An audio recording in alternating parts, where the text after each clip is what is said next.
Once upon a time, there was a poor village filled with people who did not like to share. They locked their doors and windows tight and kept what little food they had for themselves. One day, a stranger passed into the village. He was very tired and hungry from his journey. He stopped at the first house and knocked on the door, hoping there was food inside. The woman opened the door only a tiny crack. "Who are you?" the woman asked the stranger. "I am a tired and hungry traveller," he responded. "Please, may I have something to eat?" "There is hardly any food here," said the woman. "In fact, I doubt who will find anyone who has extra food to spare. We're all poor and hungry too." The woman closed the door. The traveller, although he was tired and hungry, was not ready to give up. He picked a large round stone from the ground and knocked once more at the door. The lady came to the door again, opening it only halfway. "Yes?" she asked. "Since you are poor like me, perhaps you would like to have some of my stone soup." "Stone soup?" The woman laughed as she looked at the stone in his hand. "You can't make soup from a stone." "I've done it before," replied the traveller. The woman had never seen anyone make soup from a stone before, but since she was hungry too, she invited him in. Then she lit the fire and placed a kettle of water on top and opened the windows to let out some heat. The traveller placed the stone inside the water until it boiled. He sipped a spoonful of hot liquid. It's almost done," he said, "but if you had just a little salt and butter, the soup would taste so much better." The woman went to the cupboard and returned with salt and butter. Just as the traveller was pouring them in the pot, the woman's husband returned home. In his hands were carrots and potatoes. "What you making?" asked the woman's husband. "Stone soup," replied the woman and the traveller.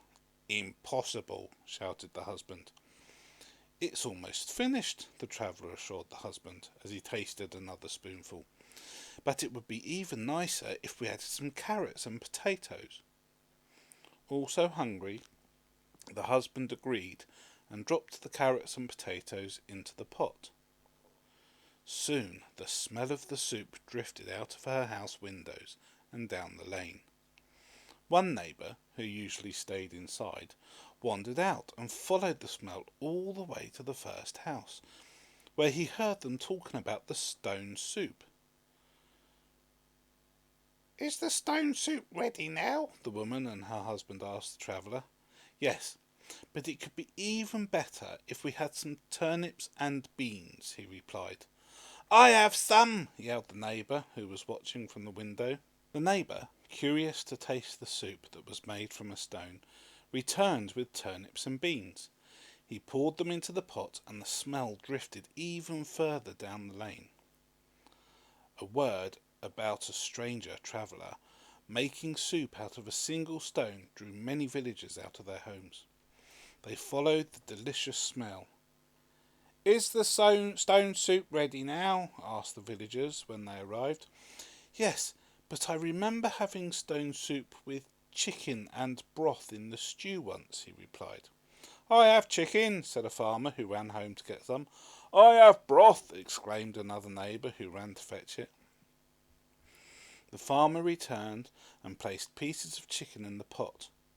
When the other neighbour added the broth, the pot was so full that it almost spilled over. The traveller lifted the spoon to taste it. Perfect," he exclaimed. Then he served a bowl of stone soup for every single one of the villagers to taste. "It's magic!" the villagers cried out, seeing how much soup he had made. "Delicious!" cried out another villager. "But where can we get a magic stone? Surely this one's been used up." The traveller shook his head and pulled the stone out of the pot. The stone was still whole.